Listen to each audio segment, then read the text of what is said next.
Good afternoon, and I'm Rob Malcolm reporting for WAC, West African Corner. Our report today is on Joshua Nkomo of Zimbabwe, and remember, these reports are important to you because these lands may soon become resort property. But first, some stories and developments that we're following. Tragedy struck the Stanley Cup parade today as an open manhole cover claimed the lives of 1,100 marchers, one person at a time. A hostage drama is unfolding in Brassard at the moment. A man has barricaded himself in his home and is holding himself hostage. However, he is not armed and no one is paying attention to him. A store owner who was shot 9 times in the chest last night and refused treatment died today. Here's a human interest story about man's best friend. It seems that 73-year-old James Driscoll was approached by a stranger who asked Driscoll, "Does your dog bite?" To which Driscoll replied, "No." The attempt to pet the animal left the stranger requiring 20 stitches. Puzzled authorities asked Driscoll why he said his dog didn't bite, and Driscoll replied, "It's not my dog." Charges are pending.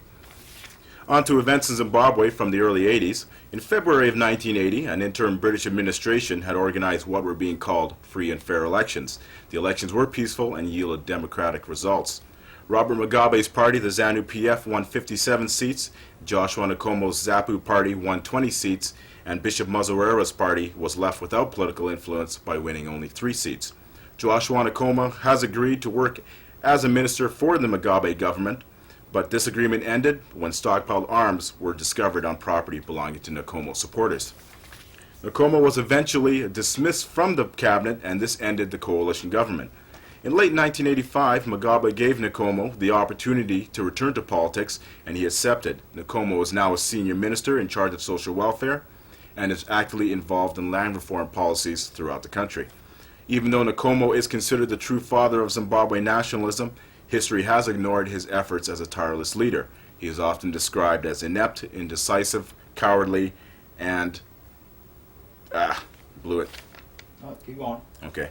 However, despite these characterizations, Nkomo's overall efforts did not fail, however, to put Zimbabwe internationalism on the map. For further information on Zimbabwe, please consult the Economist Intelligence Unit 1993. Here at WAC, we like to end our weekly meetings on a lighter note, so as usual, here's our traffic tips for this afternoon's rush hour. In driving this afternoon, do you want me to... No, you're doing great. Don't look at me. In driving this afternoon, if you pull up too far at a red light and have to back up, avoid looking foolish and be sure to take your car out of reverse before the light turns green. And in listening to what we were taught in driver's education, keep your hands at 10 o'clock and 2. Try putting your hands at 9:45 and 2:17. Gives you an extra half hour to get home. For the road, let's remember not to follow anybody really slow, and this means the guy whose turn signal has been on for the last 80 miles. It's a shame not to pass, only to find out this guy's been going around the world turning left. 2 categories of people to avoid in traffic today: any person who's not visible over the seat and in the car at all. And secondly, the second person you don't want to be near, much less behind, is anyone over 70 wearing a checkered hat with ear flaps in August. Most cool-mannered drivers will certainly have their arteries tested here. Before we finish, some things that go without saying, that's why I'm going to say them. First of all, when you're driving, let's keep in mind, when you approach the scene of an accident, for God's sake, slow down and try to find out what's going on. And if you can't see enough, please ask someone. Lastly, remember, drinking and driving don't mix, so do your drinking early. Get it out of the way, and then go for a drive. Nothing great to look forward to in traffic this afternoon. It's +2 in Montreal at the moment, and we have 30 to 40% chance of flurries. Overall driving conditions are good, with minor delays reported between Ville d'Anjou and Queen Mary. Jacques-Cartier and Mercier are in good shape, and stop-and-go traffic is the pattern for the day. This is the Heads Up Traffic Report, and remember to keep our tips in mind. And also, WAC will be back next week as we follow political developments in South Africa. Good afternoon, thank you, and I'm Rob Malcolm.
Good afternoon, and I'm Rob Malcolm reporting for WAC, West African Corner. Our report today is on Joshua Nakomo of Zimbabwe, and remember, these reports are